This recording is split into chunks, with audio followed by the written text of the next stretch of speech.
Weet jij hoe het woud wintergroen aan die naam is gekomen? Het begon allemaal lang geleden. Toen de boselfen de lente zochten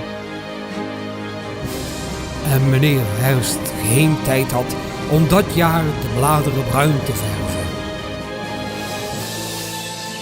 Omdat tante Sophie de kostbare herfsttekst op het huisje van vader Jacob kliederde, werd het een jaar zonder herfst.